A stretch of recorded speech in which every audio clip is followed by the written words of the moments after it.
देखिए हम question number 12.9 NCERT exercises page number शायद 436 है। इस सवाल से शुरुआत करते हैं आज की। इस क्वेश्चन में बोला गया है कि 12.5 electron volt beam, electron beam आ रही है टक्कर मारने, ठीक है। किस लिए आ रही है वो? Bombard gases hydrogen at room temperature. देखो आपको अगर एमिशन स्पेक्ट्रम कभी भी ऑब्जर्व करना हो तो किसी और तरीके से आप एनर्जी देते हो, किसी भी तरीके से। लाइट की बजाय जैसे वो पढ़ा था हमने, करंट पास करके हम एनर्जी दे रहे हैं, तो वही इलेक्ट्रॉन बीम से हम एनर्जी दे रहे हैं, मतलब इस तरीके से। और आप एक्साइट करवा रहे हो इन एटम्स को, इन इलेक्ट्रॉन्स को। तो इसमें लिखा है कि इलेक्ट्रॉन बीम गैसेस हाइड्रोजन से पास हो रही है एट रूम टेम्परेचर, ठीक है। कल ही हमने देखा था कि सिंपल व्हाइट लाइट डाल के हाइड्रोजन को एक्साइट किया जा सकता है रूम टेम्परेचर पे। सिंपल व्हाइट लाइट जिसमें ओनली प्योर पोर्शन है, क्या उससे एक्साइट किया जा सकता है उसको? नहीं, कल ही तो बताया था ना, उसमें तो उतनी रेंज के कोई फोटॉन्स है ही नहीं, तो इसलिए कोई और तरीके से एक्साइट करते हैं, जैसे इसमें इलेक्ट्रॉन बीम डाल के, ठीक है। अब वो एक्साइट हो गए, लेकिन फिर ये पूछ रहे हैं what series of wavelength will be emitted, कि आपको कौन कौन सी वेवलेंथ मिलेंगी। तो सबसे पहले तो इसका एक्साइटेशन देखते हैं। तो उसके लिए हमें एनर्जी डायग्राम क्लियर होना चाहिए कि जो हमारा हाइड्रोजन एटम के लिए होता है, ग्राउंड स्टेट पे एनर्जी कितनी होती है? -13.6 इलेक्ट्रॉन वोल्ट में है। कुछ वैल्यूज को हमें याद रखनी ही चाहिए, ठीक है। फिर फर्स्ट एक्साइटेड स्टेट में कितनी होगी? -3.4। सेकेंड एक्साइटेड स्टेट में -1.51। और इससे आगे फिर वो जीरो को क्रॉस, मतलब उधर चली जाती है, 0 पॉइंट कुछ -0.85, बस बहुत है यहीं तक। ये n = 1, n = 2, n = 3 and n = 4, या ठीक है। इसके बाद देखो, अब अगर मैं इसमें दिखाऊं कि कहां से कहां तक कितना एक्साइट हुए होंगे इलेक्ट्रॉन। ग्राउंड स्टेट पे थे, अभी यहां थे। जो बीम आई है इलेक्ट्रॉन बीम, वो कितनी एनर्जी की आ रही है? 12.5। तो आप अकॉर्डिंगली देखो कि ये गैप कितना है? 10.2। इससे तो ज्यादा एनर्जी लेके जा रही है। ये गैप कितना है? ये 13.6 में से 1.5 मैंने घटाया, 1.5 मान लो इसको, 12.1 है, ठीक है ना। और अगला जो गैप है वो कितना जा रहा है? मतलब मेरे लिए इंपॉर्टेंट ये है कि अगला गैप 12.5 से बड़ा है, ठीक है।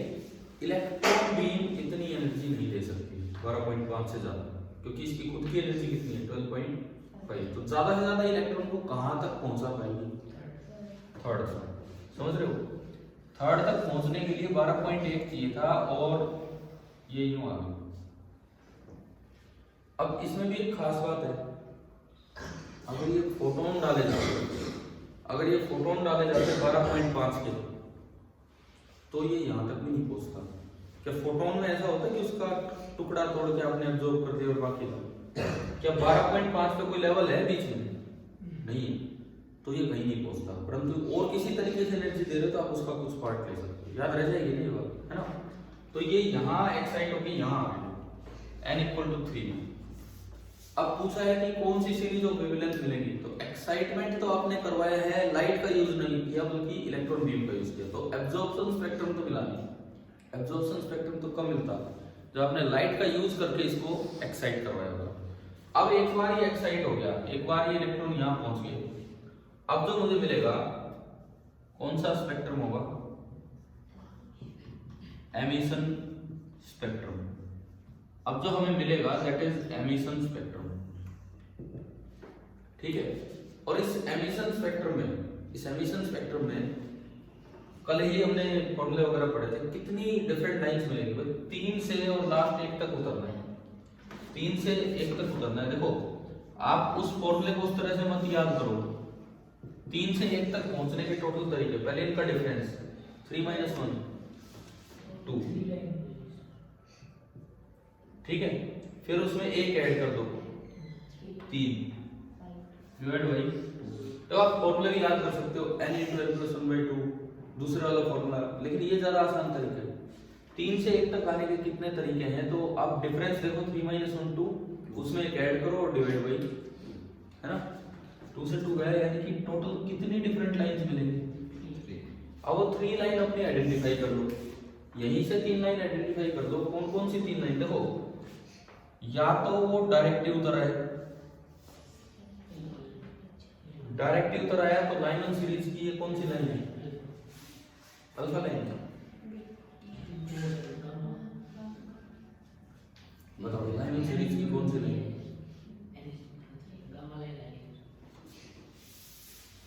अगर यहां से उतरता तो अल्फा लाइन होती, यहां से उतरा तो कौन सी लाइन, बीटा। या तो आप अल्फा बोल रहे हो गामा, बीटा कहां गया, समझ लो।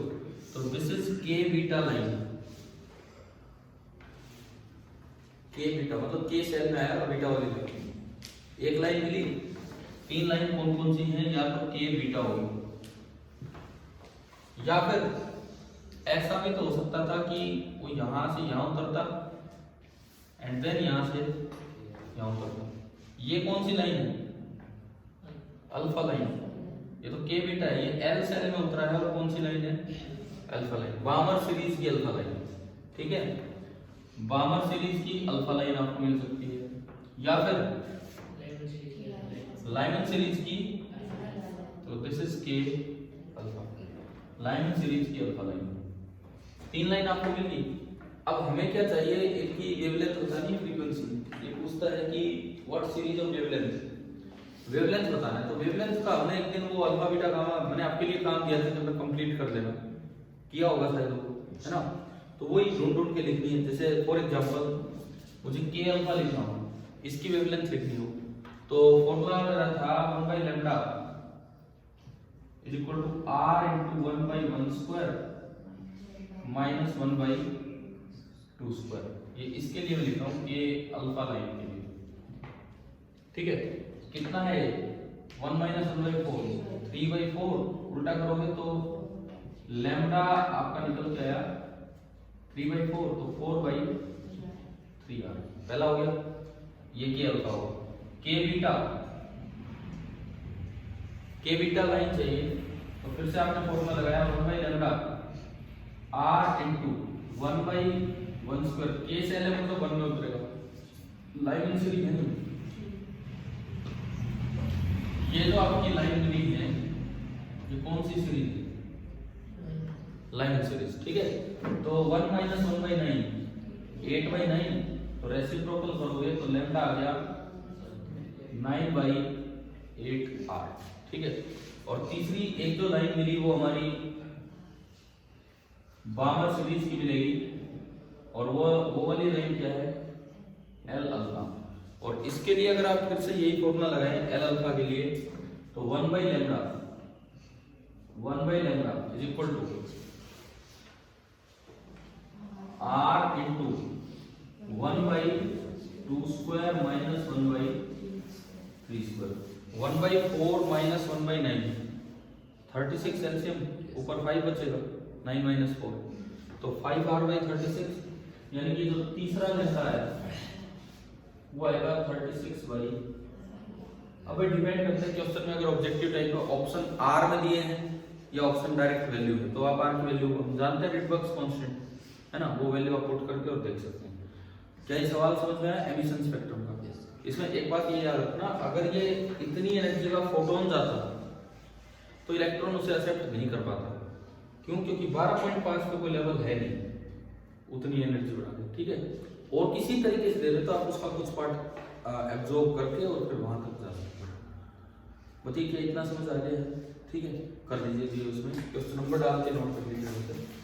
पीछे आंसर एक बार देख लेना किस तरह से दिया है, वैल्यू दी है तो उसमें पुट होकर आ जाएगा।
ओके, एग्जाम में जैसे सब्जेक्टिव पेपर है, बोर्ड का है, तो थोड़ा क्लियरली लिख के आना कि क्या चीजें हैं क्या नहीं। ठीक है, वो लास्ट बात है कि लास्ट में वैल्यू आर की पुट करे ना करे, इस तरह से होता है।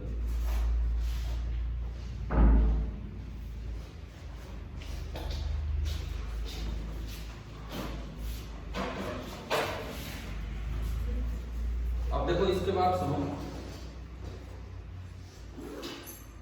किसी को कोई और सवाल पूछना हो एनसीईआरटी का तो पूछ सकते, नहीं मैं फिर इसी में ऑलमोस्ट लास्ट टॉपिक पे हम एटम्स के लास्ट टॉपिक पे, ठीक है, आज ये एटम्स वाला पार्ट पूरा हो रहा है, फिर हम न्यूक्लियर पार्ट स्टार्ट करेंगे। सर फोटोन 12.1 इलेक्ट्रॉन वोल्ट का डालेंगे तो अगर आप फोटोन लेते ना 12 पॉइंट कितने का 1 का लेते तो ज्यादा है यहाँ पे। हाँ, कितना एक्साइट होता है, सेकंड में नहीं, जैसे थर्ड पे पहुंच जाता, ठीक है, क्योंकि फोटोन का कुछ पार्ट वो एब्जॉर्ब नहीं करता, थर्ड पे पहुंच जाता और फिर थर्ड से सेकंड में होता। अभी क्या होगा सुनो, एक सवाल इन्होंने पूछा, मैं क्लियर करूं। ऐसा नहीं कि यहाँ से एक्साइट होकर इलेक्ट्रॉन यहीं पहुंच रहे हैं, आप कितनी एनर्जी डाल रहे हैं 12.5, तो इलेक्ट्रॉन भी मारिए तो आप उसका कुछ भी पार्ट एक्सेप्ट कर सकते हो। तो ये जो इलेक्ट्रॉन बैठे हैं ना, ये उसमें से 10.2 भी एक्सेप्ट कर लेंगे और 12.1 भी एक्सेप्ट कर लेंगे। कुछ इलेक्ट्रॉन एक्साइट होके यहाँ आएंगे और कुछ इलेक्ट्रॉन एक्साइट होके यहाँ आएंगे। मैंने ये वाले क्यों नहीं दिखाया अलग से, क्योंकि वो तो एक ही तरीके से उतरने नीचे और वो लाइन तो आई चुकी है, ठीक है। लेकिन अगर फोटोन आता ना इतने एनर्जी का, तो उसमें फिर बीच में नहीं आ सकता, तो उसमें तो इलेक्ट्रॉन लेगा तो पूरा यहीं जाएगा, और तो उतरते वक्त उसकी मर्जी कैसे भी। समझ आ गया सर? कोई डाउट है तो इसमें बताओ। एमिशन स्पेक्ट्रम में हो गया क्लियर? ठीक है। एनसीईआरटी में कोई और किसी सवाल में प्रॉब्लम हो नहीं है तो आप यार अपना देख लेना, ये एटम वाला चैप्टर अभी पूरा हो रहा है, आखिरी टॉपिक पे हो रहा है। आखिरी टॉपिक ये है कि अगर न्यूक्लियस इलेक्ट्रॉन पे फोर्स लगा के इलेक्ट्रॉन को घुमा रहा है तो by Newton's third law electron भी न्यूक्लियस पे फोर्स लगा रहा है, तो क्या ऐसा नहीं होना चाहिए कि न्यूक्लियस भी घूमना चाहिए? फिर हम न्यूक्लियस को कैसे रेस्ट पे मान के चल रहे हैं? तो लास्ट टॉपिक में हम ले रहे हैं, देखिए इफेक्ट ऑफ न्यूक्लियर मास।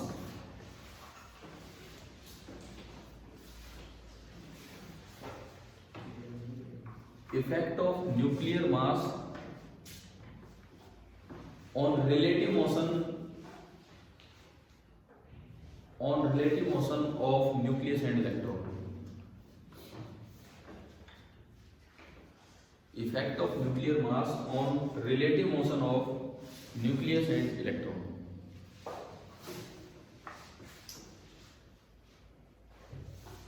होता क्या है इसको अगर हम देखें,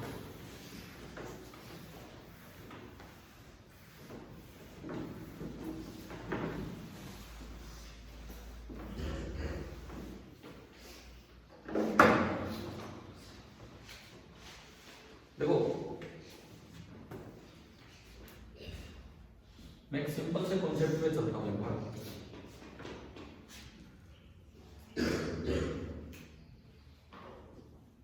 to particle system,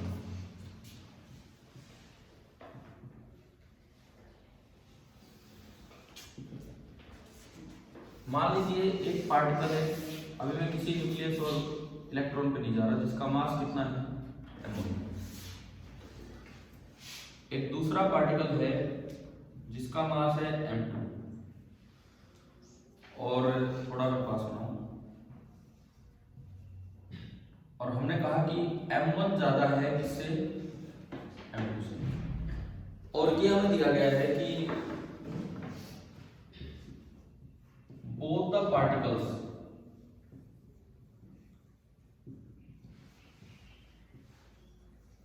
are revolving in a circle around their center of mass। इस तरह का इनका मोशन होने लग रहा है due to their mutual gravitational attraction, due to their mutual gravitational attraction। मैं एक बार चार्ज से हट के बात कर रहा हूं, चार्ज की बात हमने नहीं की, ठीक है।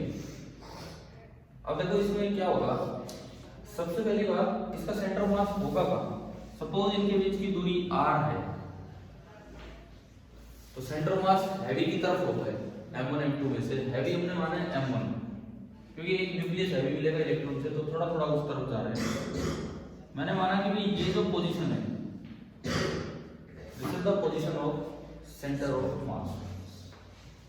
इसकी दूरी यहां से r1 है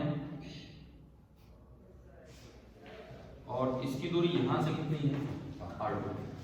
तो ये जो सेंटर ऑफ मास होता है ये इनवर्स रेशियो में डिवाइड करता है इस लाइन को, मास के इनवर्स रेशियो में, m2 by m1।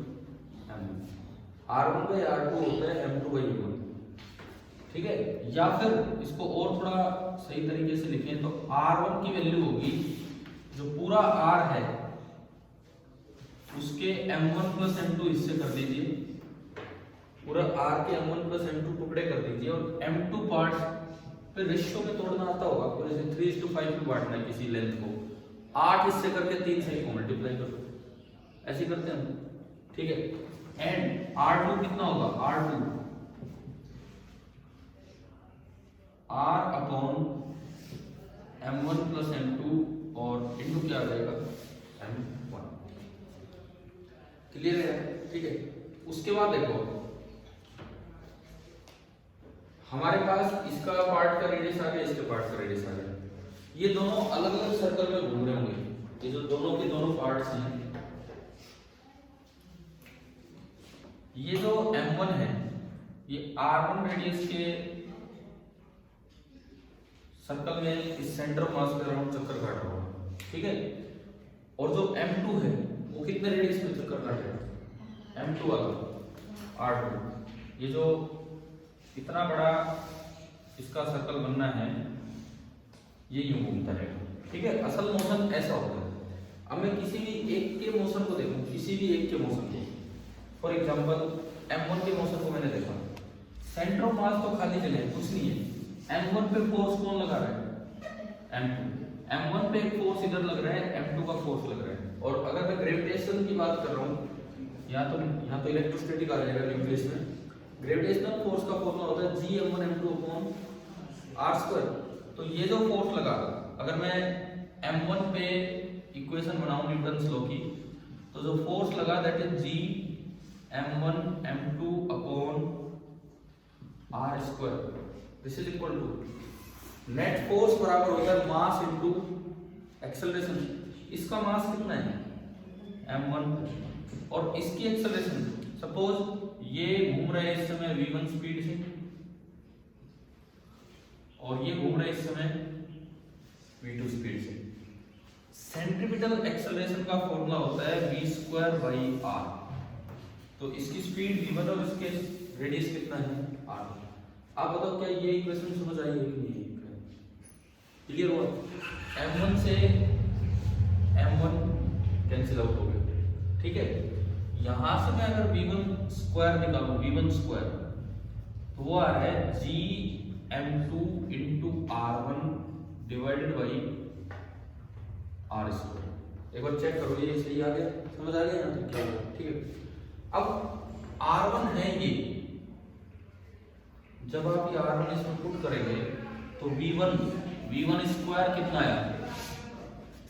जब आपने r1 इसमें पुट किया तो v1² आया G into m2 into r1। r1 कितना है? r m2 upon m1 plus m2। समझ आ रही है? ठीक है। और अगर मैं यहां से और भी कुछ राइट नीचे r², एक r से एक r कैंसिल हो गए, ठीक है। अगर मैं यहां से v1 निकालूं, v1, तो v1 कितना आया? देखो अंडर रूट लेना है इसका, तो m2 बन रहा है। m2 तो बाहर आया, और इसके अलावा क्या बचा? Under root G upon m1 plus m2 divide by r, और है साथ में इनटू 1/r। v1 निकालना है अगर दोनों का मोशन हम लेते हैं, ठीक है। सिमिलरली अगर आप ऑन m2 ये इक्वेशन लगाएं, ऑन m2 अगर आप ये इक्वेशन लगाएं तो बिल्कुल सेम वही इक्वेशन, m2 पे भी जो फोर्स लगेगा वो m1 ने लगा रखा है, तो G m2 m1 अपॉन पूरी डिस्टेंस, उनके बीच की पूरी डिस्टेंस कितनी? r इज इक्वल टू उसका मास इनटू उसकी एक्सेलरेशन है v2² बाई जो भी उसका रेडियस होगा सर्कल का, r। ठीक है। हमने फिर से उसी तरीके से m2 से m2 काटा, तो v2² G m1 upon r² और इनटू r2 जाएगा, और r2 की वैल्यू ये थी r into m1 upon m1 plus m2। एक r से एक r कैंसिल हो गया, और यहां से मैं अगर v2 निकालता हूं, v2, तो v2 आ रहा है, एक m1 तो बाहर आएगा, under root of G upon m1 plus m2 और इनटू 1/r। मतलब अगर ऐसा कब होगा? ऐसा होगा कब? जब m1 तो बड़ा है m2 से, वो तो ठीक है, वो तो सेंटर मास एक साइड दिखाने के लिए। ऐसा तब होगा if m1 and m2 are comparable. अगर m1 और m2 दोनों मास कंपेरेबल होंगे तो आपको अलग अलग इस तरह से देखना पड़ेगा, ठीक है। अगर मासेस कंपेरेबल नहीं होंगे, मींस जैसे न्यूक्लियस का मास होता है, न्यूक्लियस में तो प्रोटॉन और इलेक्ट्रॉन, प्रोटॉन और न्यूट्रॉन बैठे होते हैं, बाहर घूम कौन रहा होता है? इलेक्ट्रॉन। जहां मास कंपेरेबल नहीं होगा, जहां न्यूक्लियस है वहां मास बहुत ही स्ट्रॉन्ग हो जाता है, तो वहां हम ये मान सकते हैं कि जो सेंटर मास ऑफ न्यूक्लियस के अंदर है वो हैवी की तरफ होगा, और इतना हैवी तो सेंटर मास बिल्कुल ही न्यूक्लियस के पास होगा, और वो रेस्ट पे है, तो हम क्या मान लेते हैं? न्यूक्लियस किस पे है? रेस्ट पे। लेकिन कुछ एक ऐसी आयंस होती हैं जिनमें न्यूक्लियस में बहुत ही हल्की चीज है। तो ऐसे केस में फिर आपको क्या करना पड़ेगा, उसमें दोनों के मोशन को कंसीडर करना पड़ेगा about their centre of mass. उसमें क्या चेंज आएगा मैं उस पर आता हूँ।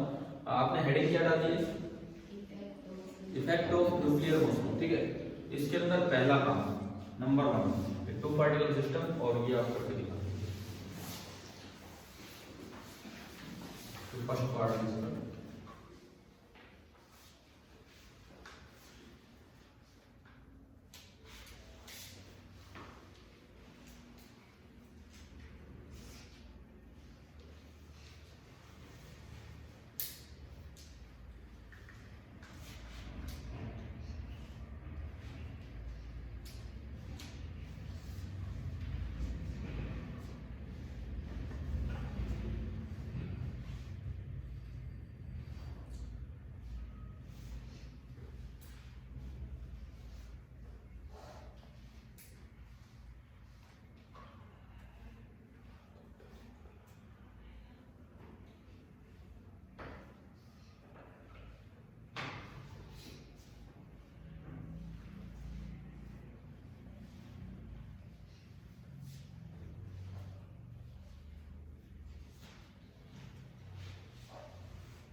चले आगे हो गए ना, ठीक है। अब सुनो, ये जो मोशन है इसको अलग अलग एनालाइज करने की बजाय अगर +1 का आपको याद है एक रिड्यूस्ड मास का कॉन्सेप्ट पढ़ा था,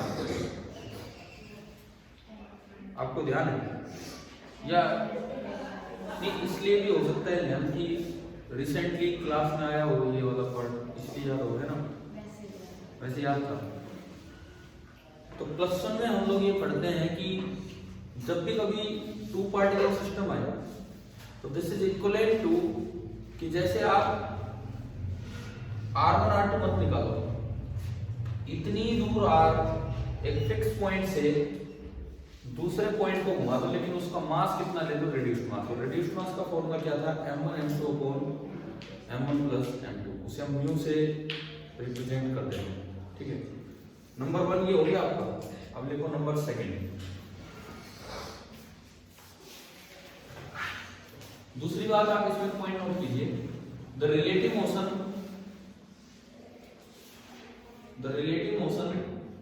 ऑफ 2 पार्टिकल्स। अब रिलेटिव मोशन ऑफ 2 पार्टिकल्स का क्या मतलब है हमारे लिए, यहां पे ब्रैकेट में लिख दो motion of electron with respect to nucleus.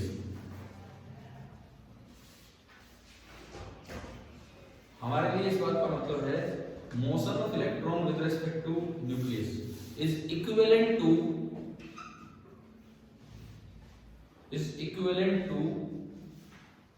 The motion of a particle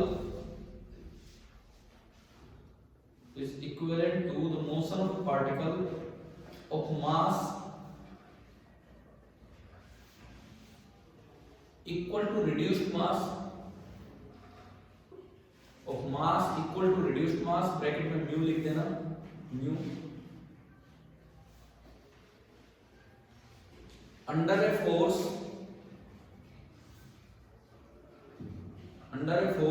equal to their mutual interaction force.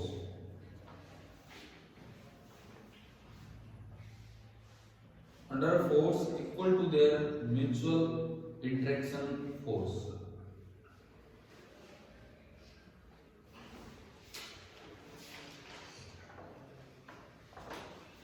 क्या मतलब इसका, सुनिए। जैसे अगर आप न्यूक्लियस और इलेक्ट्रॉन का मोशन देखते हैं,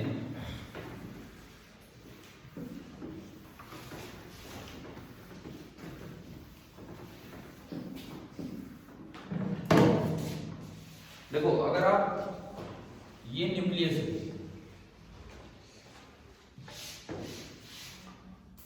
इसके मास को मैं बोलता हूं mn,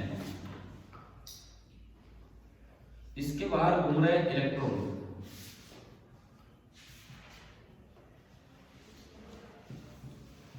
रेडियस हम कितना बोलते हैं, r।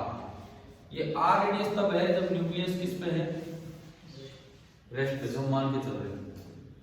r का फॉर्मूला हम क्या याद रखते हैं, बोलो, n² h² mkz, ये याद रखते हैं।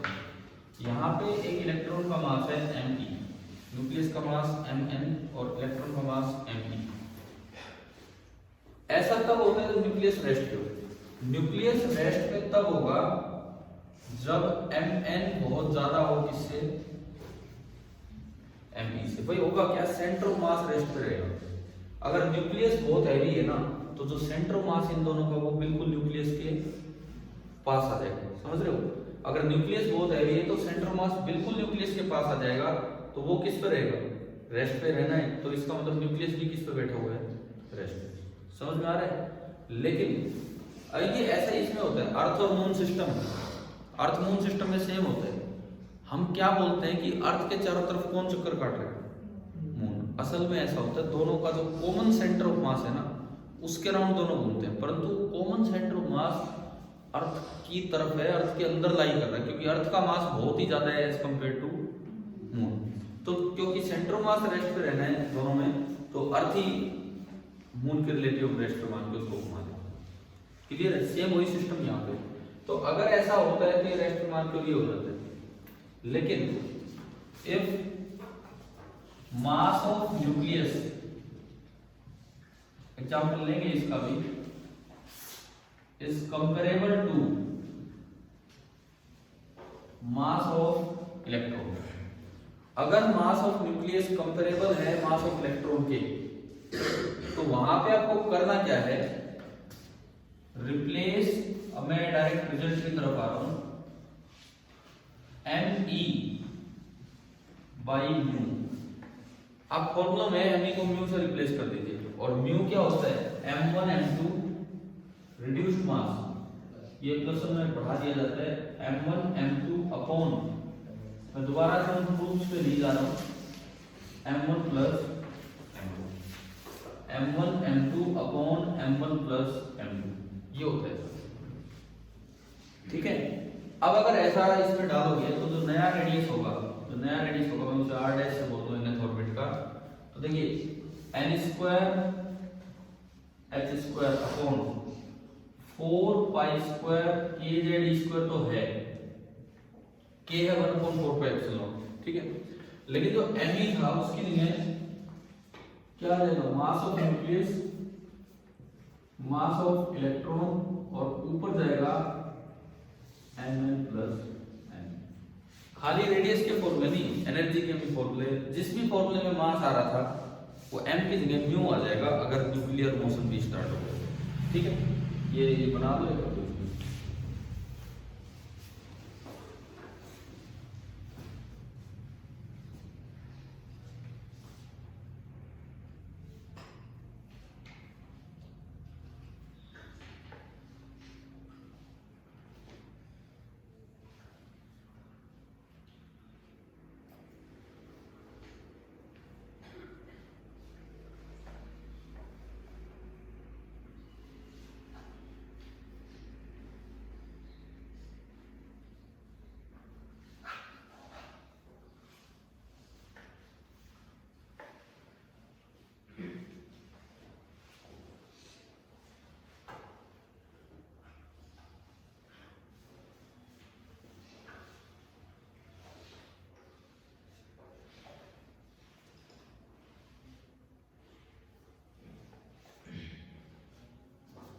एनर्जी के फॉर्मूले में मास ऊपर आता है नीचे आता है,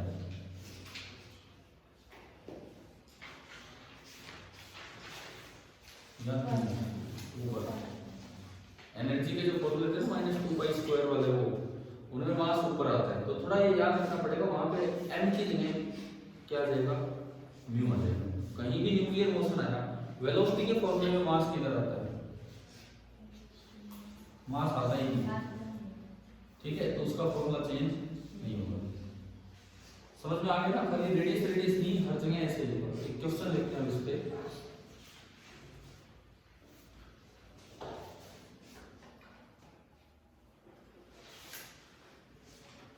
क्वेश्चन से पहले मैं ये बता दूं, जैसे रेडियस के फॉर्मूले में मास पे इनवर्सली डिपेंड कर रहा है, तो इसका मतलब ये है कि जो r पहले था और जो r डैश, यूं कहें r डैश बनाना है, r dash by r that is equal to, अब r डैश तो है नया है तो म्यू नीचे आएगा, और पुराना है तो me ऊपर आएगा। ठीक है, अगर आप एनर्जी के फॉर्मूले की बात करें तो मोड E डायरेक्टली प्रोपोर्शनल था m के, तो इसका मतलब मैं E डैश लिखूं और E लिखूं, E डैश है बाद वाला, जब न्यूक्लियर मोशन भी अगर आ जाए तो इसमें म्यू ऊपर आएगा और me नीचे आएगा। म्यू होता है m1 m2 upon m1 plus m। इस तरह से हमें इन चीजों को देखना है।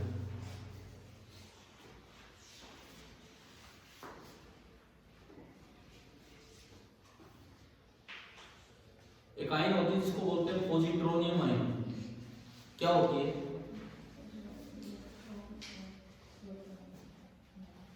बताओ पॉजिट्रोनियम आयन क्या होती है? पक्का आ गया होगा ये तो नाम आया है कि नहीं? हाँ आ चुका होगा। ये न्यूक्लियर मोशन में तो ये वाली चीज पढ़ाई ही जाती है, क्योंकि और जो न्यूक्लियस लेते हैं ना वो बहुत हैवी हो जाते हैं, तो उनमें तो ये मोशन कंसिडर ही नहीं होता। लेकिन अगर मैं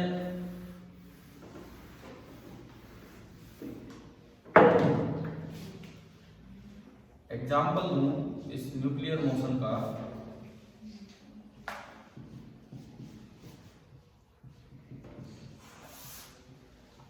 एग्जाम्पल है पॉजिट्रोनियम आयन।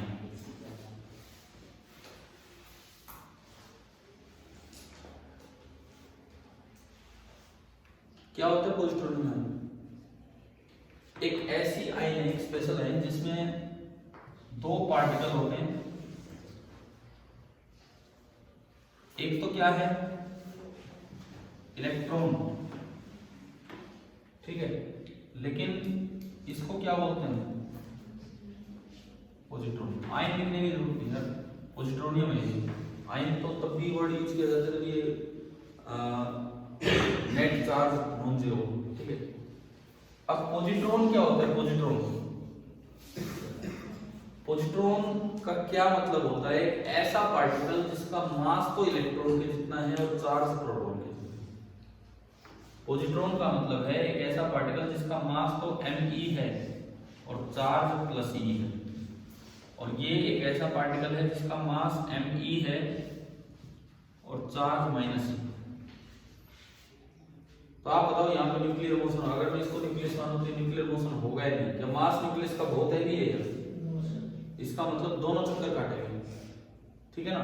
इसका मतलब दोनों की दोनों चीजें रिवॉल्व कर रही होंगी। अब इस केस में अगर मुझे लिख के दिखाना हो, जैसे रेडियस लिखना है एच एटम से कंपेयर करके लिखेंगे। हाँ, सबसे पहले इसका म्यू निकाल लो। म्यू कितना होगा? me इंटू me, दोनों का मास तो सेम है, m1 m2 divided by m1 plus m2 कितना हो गया? म्यू आपका आया me बाई 2। क्लियर?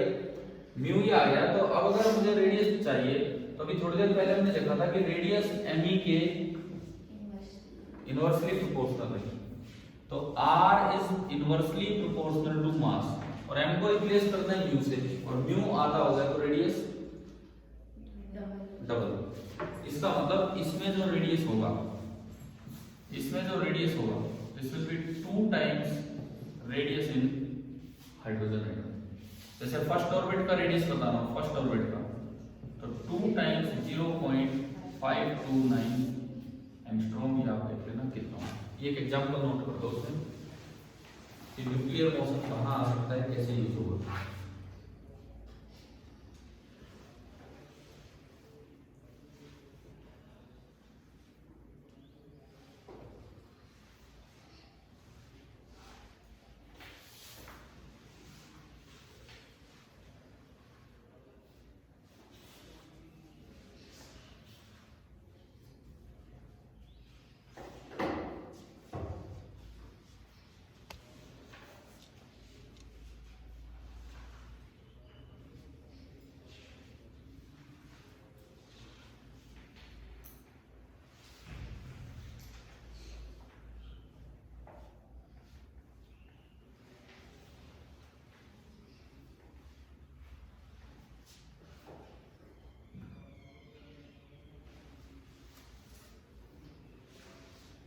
अब आप इसी एग्जांपल में एक चीज और बताएं, पॉजिट्रोनियम वाला जो सिस्टम है, इसमें energy of first Bohr orbit क्या होगा? हमने अभी पढ़ा था कि एनर्जी जो है वो डायरेक्टली प्रोपोर्शनल है ना। अभी लिखा था आपने, एनर्जी डायरेक्टली प्रोपोर्शनल है। तो अगर मास आधा हो रहा है, रिड्यूस्ड मास निकाला, मास आधा हो रहा है, तो उसकी एनर्जी भी आधी हो जाएगी। एच एटम में कितनी होती है एनर्जी ग्राउंड स्टेट की? -13.6 इलेक्ट्रॉन वोल्ट। तो यहाँ कितनी हो जाएगी? उसका हाफ कर देना मोड का, तो -6. ये एग्जांपल और लिख दो। रेडियस के बाद एनर्जी, रेडियस के बाद आप लिख लेंगे एनर्जी, और एनर्जी में mode E that is directly proportional to m। इसका मतलब जो मोड E होगी that will be half of mode E for H atom. तो फर्स्ट स्टेट में, ग्राउंड स्टेट में हो जाएगी हाफ ऑफ -13.6 इलेक्ट्रॉन वोल्ट, यानी -6.8 इलेक्ट्रॉन, -6.8 इलेक्ट्रॉन वोल्ट।